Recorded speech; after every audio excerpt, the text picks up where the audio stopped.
After the devastating storm that hit Roswell this past weekend, many are left to clean up what the flood left behind, and members of the community are wasting no time rolling up their sleeves.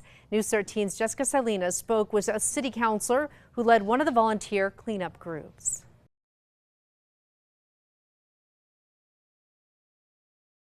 Look at this cleanup. Looking at the bridge near DeBremen Stadium in downtown Roswell, you'll never know what a mess it was just hours before. Before, basically the rail line was just from top to bottom covered in all forms of debris. That debris is left behind by the record rainfall that took the lives of 3 people and flooded parts of Roswell on Sunday. City Councilor Christina Arnold spearheaded today's cleanup efforts after seeing the devastation over the weekend and made a Facebook post to see if people could help. I recognized on Sunday we'll have to start cleaning this up, and the longer we wait, the worse it gets.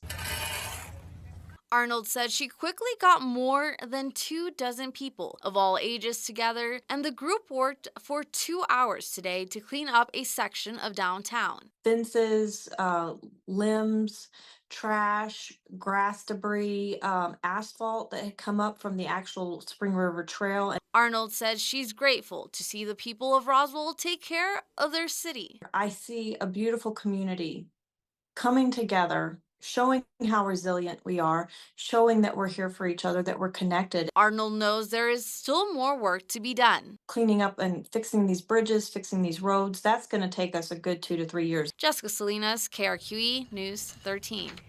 Arnold says she is organizing another cleanup for Saturday. It's good to see everyone coming together, and really, we've got a lot of